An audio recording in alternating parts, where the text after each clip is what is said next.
Ladies and gentlemen, thank you and welcome to another episode of Anime Power Talk, Sport Karate Illustrated with a PK legend here over at the Dojine. This is Grandmaster Jerry Fastly Fontanez, and this time we're going back to the beginning. I'm a Puerto Rican raised in the Bronx, but I'm really from Manhattan, Spanish Harlem to be exact. Then we moved up to a better neighborhood called the South Bronx, the South Bronx. This gentleman happened to be from the same area, a few blocks south towards 110th Street.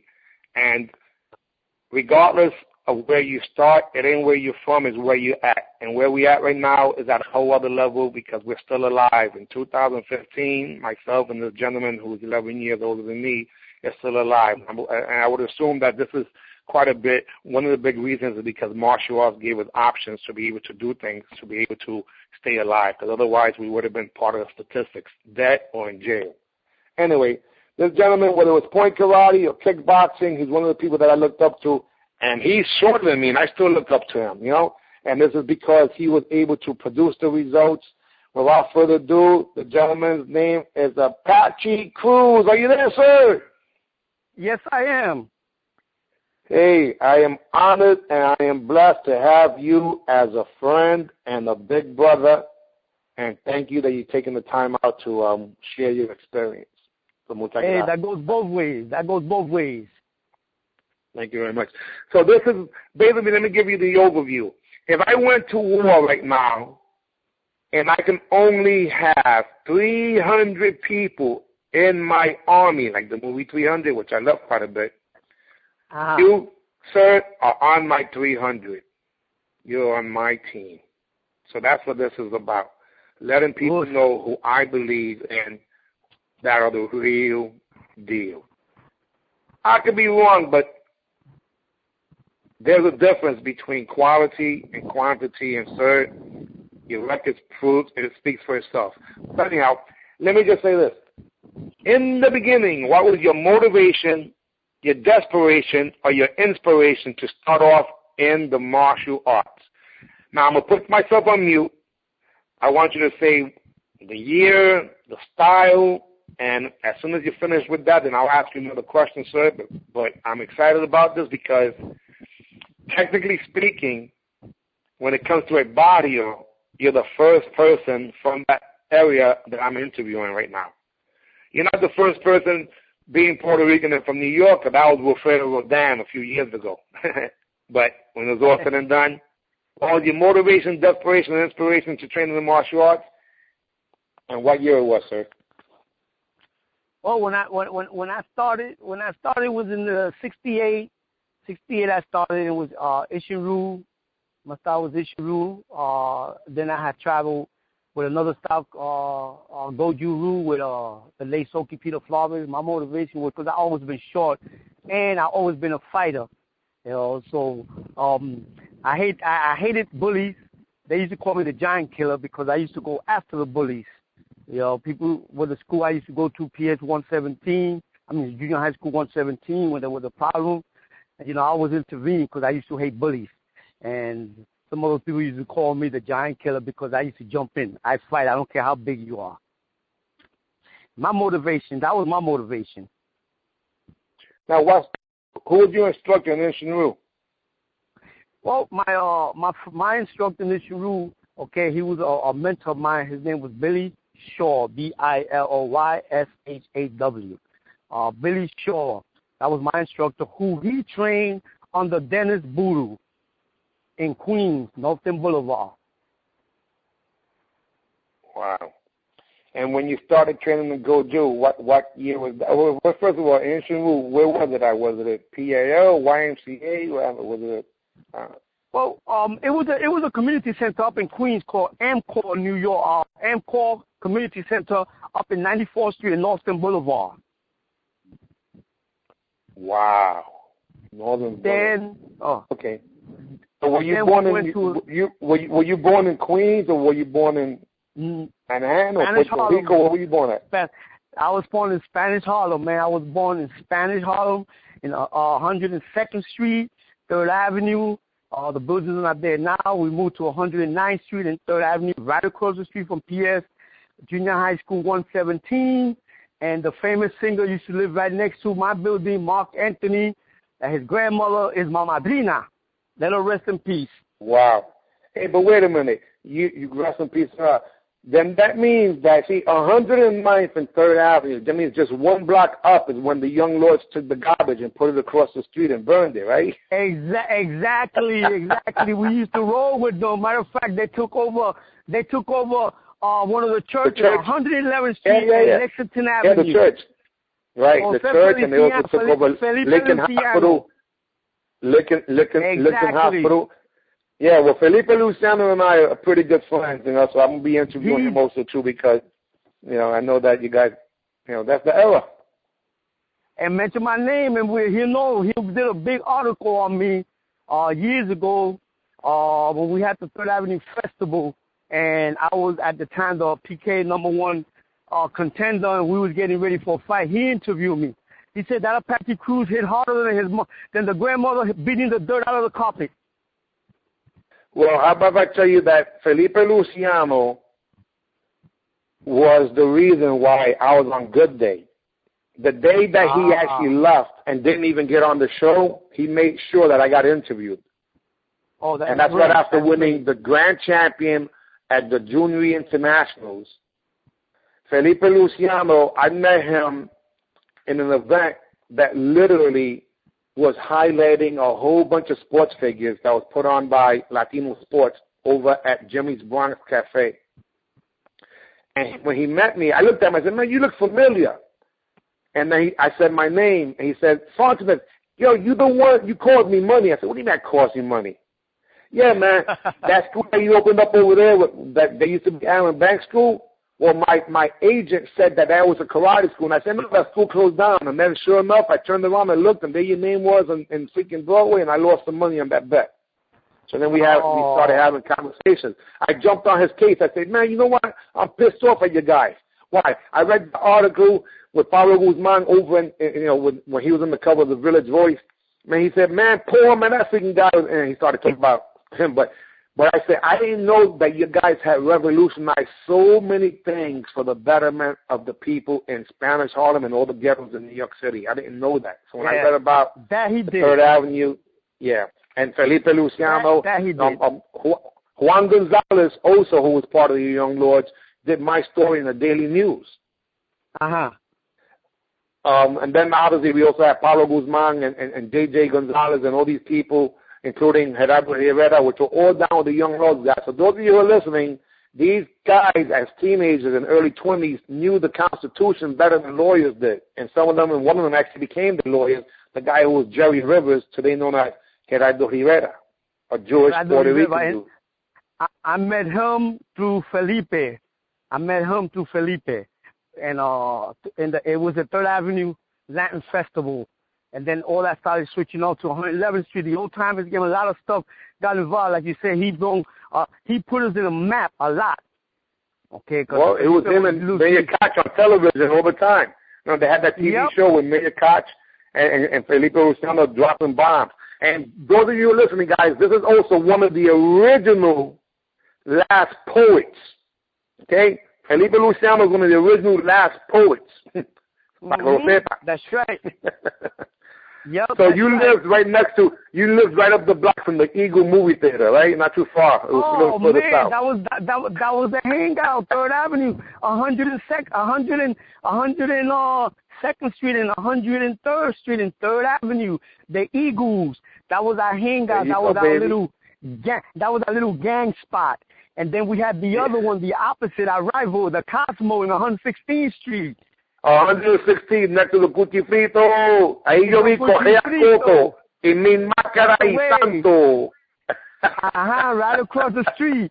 The Cosmo. Yeah, and one block over, La Maqueta, one block over. Smelling like bacalao. La Maqueta, los bacalitos across the street with the original San Juan restaurant. Yeah, well, again, guys, what we're talking about right now, we might have split it off to what would be our area, our village, our barrio, as known around the world as Spanish Harlem, baby. Exactly. That's the original Spanish Harlem.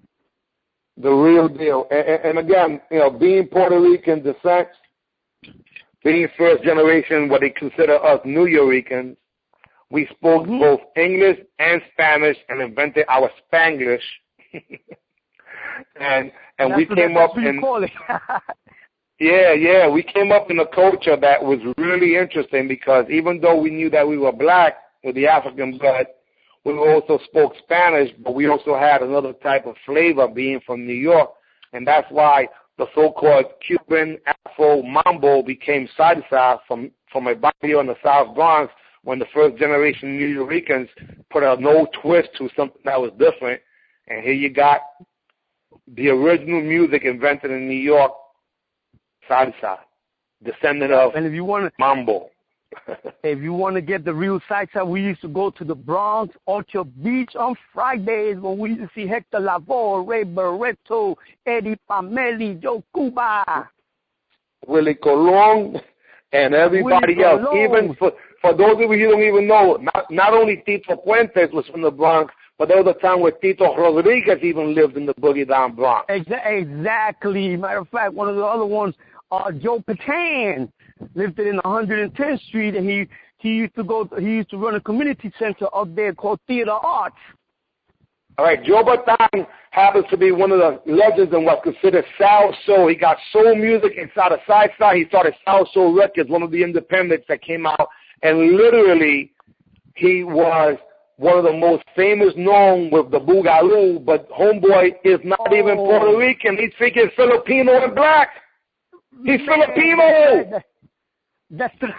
And he came out with the music. That's the first music. Boogaloo. Clapo, clapo. Huepa, huepa. Ahí mamá. La gente en el frente están caliente. Huepa, huepa. Ahí mamá. La gente en el lado están salado.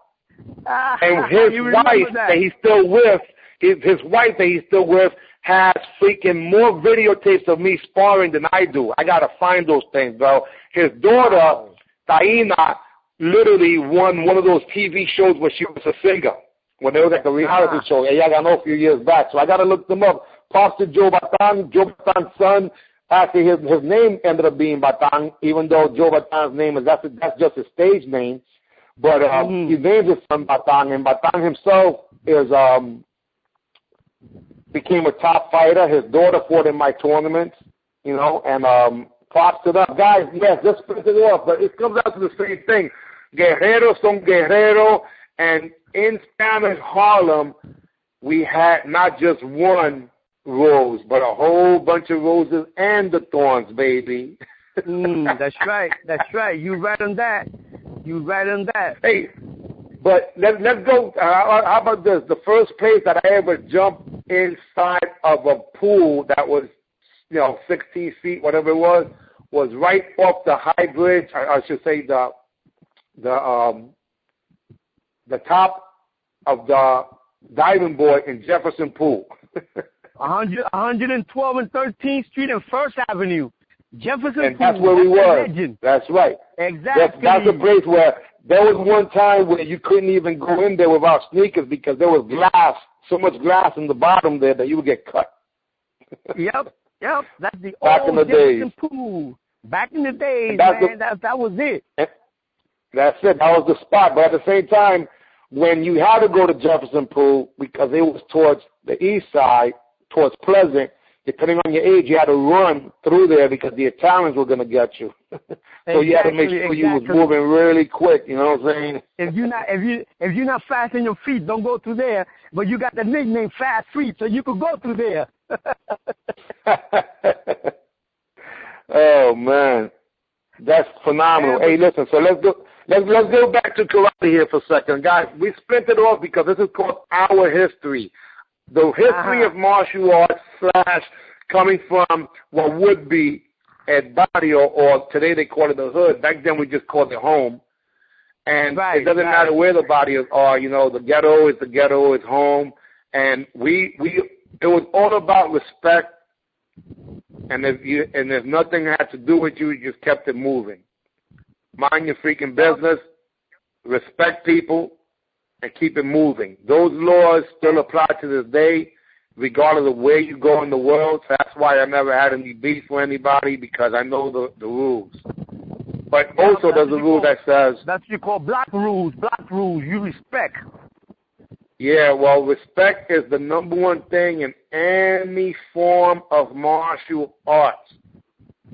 That's the values of the family by respecting your elders. Oye, respeta, o te voy a meter una bofeta. And that's the whole thing. Respect, that's old school, respect. Old school. Yeah, I don't want to call it old school. I want to call it true school, because the truth is timeless. This very day we can still use that, right?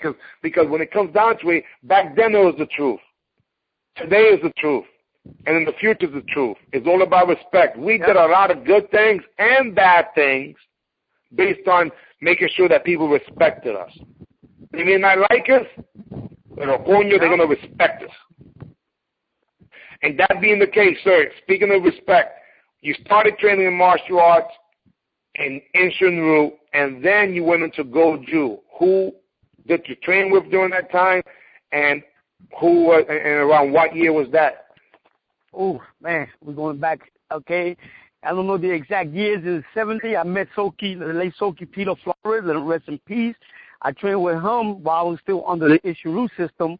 I try to get involved with styles that's going to benefit me, because I'm short. I'm 5'3". So I never was a good full splitter kicker, but I was a power kicker. So my thing was something that's going to benefit me, and Soki had helped me with that. And it was a little townhouse called Cross House, and he teaches in a little basement, and that's who was my original instructor in karate. Period. If you want to bring that up with the martial arts, I started with him until I was a green belt.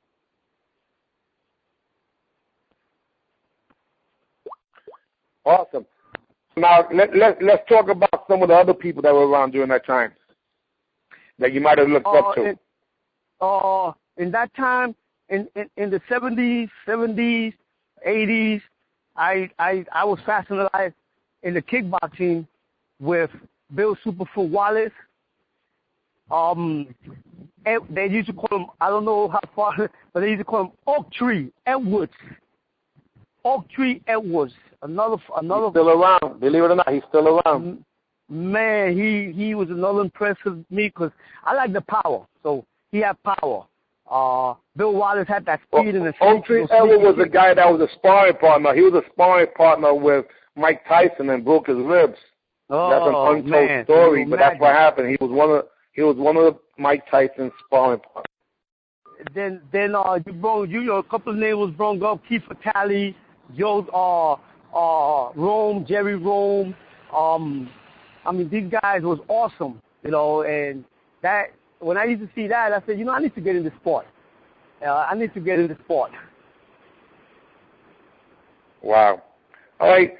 Now, how about some of the people in New York maybe that were doing if I mention someone like, it's hard to look at you and not remember Wildcat Molina. It's kind of difficult to look at you. Maybe because you guys were both bald. I don't know what it was, but two bald boricuas. But that Wildcat Molina, I'll tell you, I met when I was training one of the girls who is the mother of my oldest daughter. I said, there's a guy over there who teaches in Lexington Avenue in our house in the basement, and it was Wildcat, Orlando, Wanda, his late brother Lefty. Let him rest in peace. And I went over there, and I walked in the dojo. Wildcat wasn't there. Orlando was teaching. And then I walked in. I said, who's Wildcat Molina? He said, Sensei. He's not here right now. And, Wildcat always had his own little business with security and all that bodyguard. And when he came in, that's when he told me that's Wildcat. And I said, I want to spar with you. Bad words. Those are words I should have never mentioned. Okay, because I was looking up in the air. That's how fast he dropped me. It was awesome. Pa que repete. Huh? Yeah, exactly. The main word respect. You don't come to my dojo and actually spar with me. And then we became good friends. He's the godfather of my daughter. We became good friends, and people say, you know what? He must like you, Apache, because Wildcat got that character that people was like, fear him. And that's when he started training me, and I met a lot of kickboxers through him. I met Steve Valencia, little rest in peace. Rest in I met peace, yeah. Philo Torres. Yeah, and then when he had his first karate tournament, I had fought Wilfredo Rodin. Wow. It was in the 70s, and it was in junior high school, 117. Okay? 17. Isn't that the school you used to go to? Exactly. 17, junior high school 17 was the Taft High School of the Bronx. Right. Okay, and we fought there. I think that's when he started his New York Professional Karate Association. And when I fought Wilfredo Rodin, okay, I already lost the fight mentally, because when I saw him a week prior to that tournament, he had come out in a movie with Tazana Washington. And when he came in the tournament, I looked at him and I said, oh, man, that's Wilfredo Rodin. I said, man, I said to myself, I hope I don't have to fight him. Right there, I lost the fight. And wow. He played. Well, Rodin was one of the people that we interviewed, too. We interviewed Rodin also, man, because there was one of those guys that people, I mean, he literally, this gentleman was from the Lower East Side, and he literally was one of those people who not only was a student of Owen Watson and Frank Ruiz, but he was also taken over to even Master Peter Irvin himself. So what happened was that once they finished with him, so when Owen Watson finished with him, then Frank Ruiz grabbed him. When Frank Ruiz finished with him, he sent him over to Urban. So he became the descendant and the owner of what would have been Nisei Goju. But he also trained with, which I didn't know this until I spoke to him, with Professor V. And to the point where his style is a combination of Jiu-Jitsu rule combined with that. So I didn't know these things, and if it wasn't for these conversations, I wouldn't be able to have an intelligent information, and that's what this is all about. I spoke to you recently, and one of the things that I told you was that this information, now guys, please understand, whatever you want to call him, whether it's Hanchi, Sensei, Master, and I'll ask you whatever you want to be addressed as, and I'll call you that accordingly, but the legend Apache Cruz normally wouldn't be a person to do too many interviews. But I told him, and I'll say this again, this is not your history. Your history belongs to all of us. Didn't I say that, sir? Do you agree? Yes, you did. Yes, you did, and I respect that. Because without you, then there wouldn't be me. Without every single person who came before us all. See, people like to say us. I like to say us. Because you ask all of us. All of us either benefit or lose because of everything that we do. Because we're interconnected. We're absolutely Barnum family.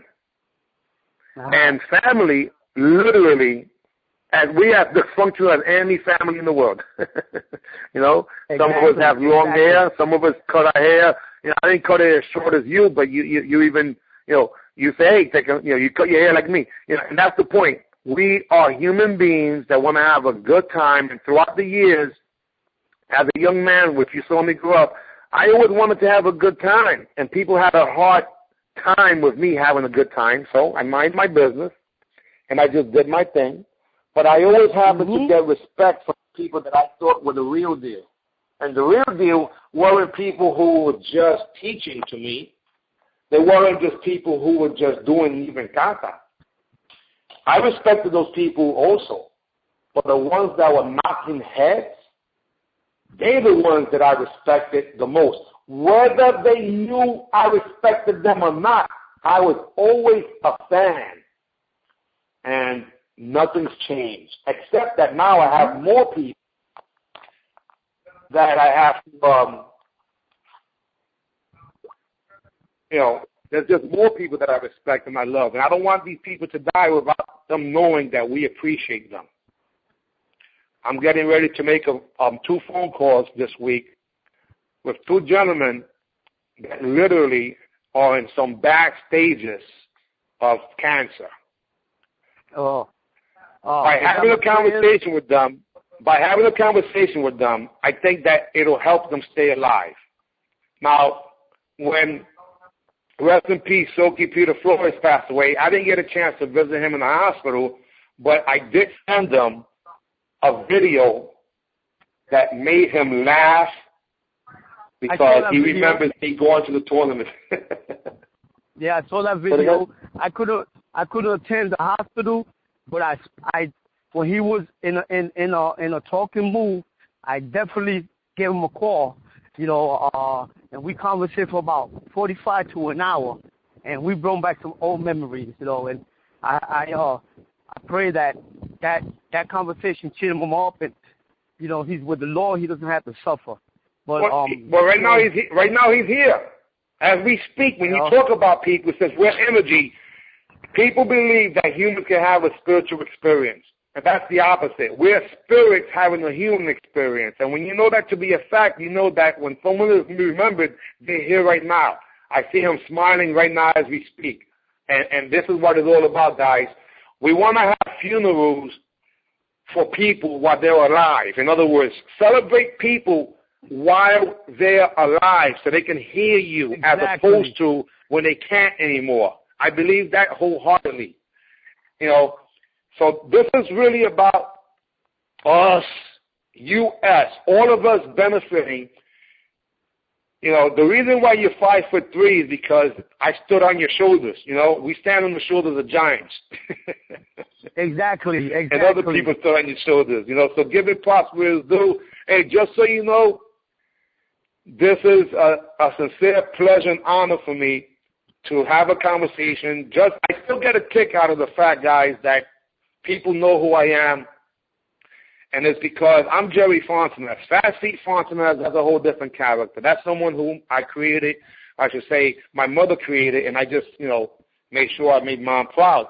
But if you eliminate my ability to even pick up my leg and throw a kick, I was always a fan first, and I continue to be a fan. However, I may not be a happy fan today because a lot of the things that I see today is not consistent with what I consider being effective. So I'm going to do my efforts along with other people of similar mind to make sure that we bring back the platform that's consistent with, and there are people worldwide on the same mindset. So what I have is called the Unified Martial Arts Network. So if someone has a tournament circuit and they just make a few tweaks to their program, I have 12 countries right now that would jump on board to create what would be a legitimate international rating association, because those ratings is the reason why I continue in martial arts. Yeah, and what do you think about that? You have a lot of supporters, Grandmaster Jerry. You have a lot of supporters, and me, like I said, I had seen you in the circuit coming up, and then I was a fan of yours, and I'm still a fan of yours. And likewise, you're 61 years young. I hear, I'm fighting this Saturday in Miami. And good luck. Thank you very much. And the reason I'm fighting is because I can. So if God gives you the skills to be able to do things, you're supposed to use those skills to give your so-called respect right back. Exactly. And a lot of people will judge you because you decide to do something that you enjoy. Well, they're not allowed to do that because free will is what God gave us. And that free will says, do what you want. That's what separates us and the other animals. So how about if I tell you that the best is yet to come? I believe that. And I am also competing January 10 because I love it. And in February 6th, and that's my birthday, baby. So, hey, who knows? I'm either going to come out with a grand championship trophy and send it to you as a gift, or I'm going to come out with a black eye and send it. Either way, I'm going to have something. Send you the picture. and you know what's so funny, that, guys, when you talk about trophies, the black eye is a trophy itself. Because it shows that you're part of this whole world. So when you go people used to say, hey, man, you're the only person I know that comes to school, to work, to wherever, with a black guy smiling. I say, because you should see the other guy. Exactly. Not the thing, talking about coming back to Wildcat Molina, I'm going to tell you, you're talking about trophies. I have won a couple of 3-feet trophies, 4-feet trophies, and then I got a little, I don't know if I call it 12-inch or half an inch, but that trophy I still have, okay? And that trophy means more to me than any bigger trophy because I remember that's a trophy that I had to fight Wildcat Molina for grand champion in New England. In New England, and I felt so proud because, you know, and I'm glad because we fought for first place, and you know, in those days, when you used to fight, you know how you used to fight the first place winner versus the first place winner for that division, and then you win that, you fight for grand champion. So I fought first place in my division. I had to fight first place middleweight, first place which was Wildcat then, and I wanted to bow him out. You know, in old school we used to bow out for respect, and Wildcat told me, "No, man, we're gonna show these guys in Boston, the way it New should England, be done." That exactly, man. That we old school, we fight. Man, he took me out so quick. He won, and I'm glad he did because the grand champion then was a guy named Sonny D. Okay, and it was like a gazelle. Me compared to him was a dwarf, cause you know I'm short. And man, Wildcat wiped the damn floor with him, man. Sonny D. Daniels is Mafia Holloway's instructor. He's originally from Newark, New Jersey. Yeah, he's originally from Newark, New Jersey. That was his name. Oh, no, Sonny D. Daniels, that's his name. Sonny D. Daniels was a big black dude that literally, years after, he ended up having a stroke, but he was Mafia Holloway's instructor. Sonny, they call him Sonny D. He had that's the guy walking for. Yeah, he had the badge system, which was called the Black Art of Deception. They used to use the red, black, and green colors. You know. Okay, yeah.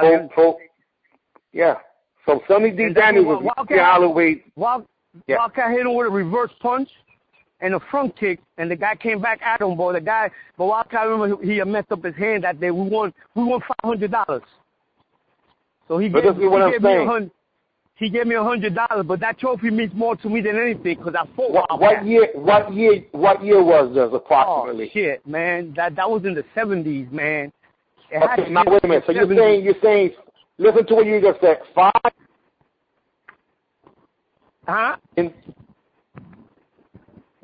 This is $500, right? Right.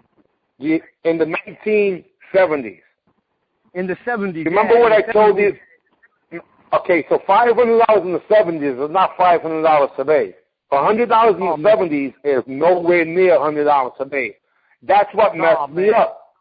Remember, you can go to point karate tournaments, as sad as it is or was, and win more money in a year than you could with kickboxing while I've known full contact. Exactly. Let's talk about that. Let's talk about when did you go into what would be full contact. By the way, Wildcat Molina, just so you guys know, his freaking body was like a bodybuilder. His waist to his shoulders was ridiculous. I mean, this freaking guy's wingspan was, and to this very day, he's Diesel. What the heck is that about? Yep. He was cut like I don't know how to say it, man. But this dude was cut, you know.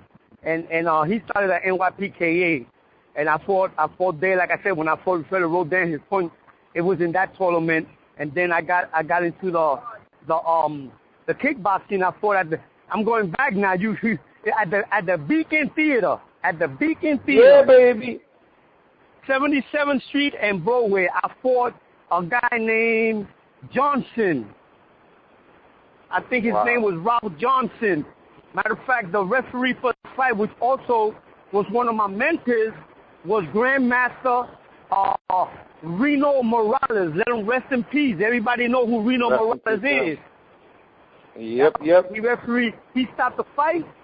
He stopped the fight in the second round that I put him down, and he hold me. Matter of fact, I got 2 pictures of that if you want me to text it to you. Those pictures are very important because when it's all said and done, this interview will be able to be seen over at Dojine.com / we're going to put Apache. and that'll be your own website that has this information. Yeah. So any photos that you want, we'll put them in there.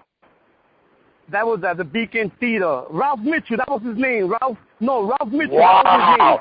Ralph Mitchell was a Fujal prize fighter that comes from Port Vizio's camp. He's one of the Kung Fu guys, or I should say, one of the Kung Fu guys that actually fought with a big mustache. Everybody had a mustache back then anyway. Yeah, he had a big afro. I think that's the guy I fought.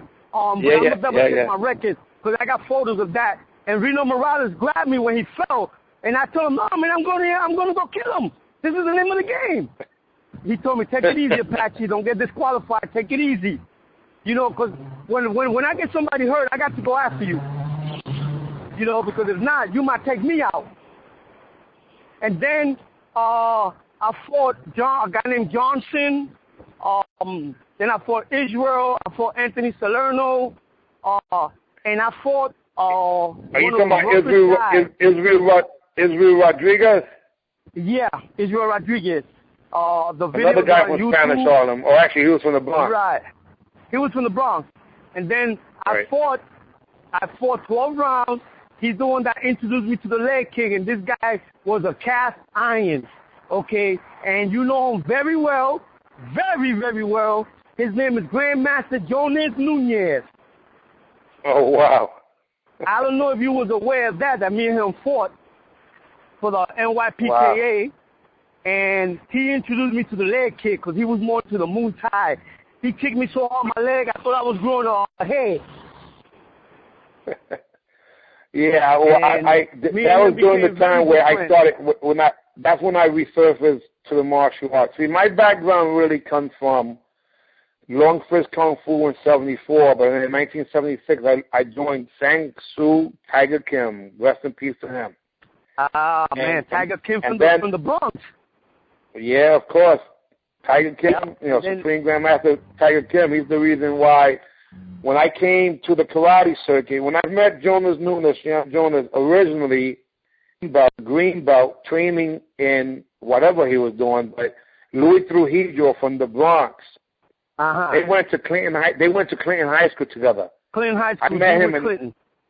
Yeah, they went to DeWitt Clinton, both of them, and that was sports, orientated school. It was that and Kennedy that had a lot of people. But anyway, when I met him, I was a red belt in Taekwondo.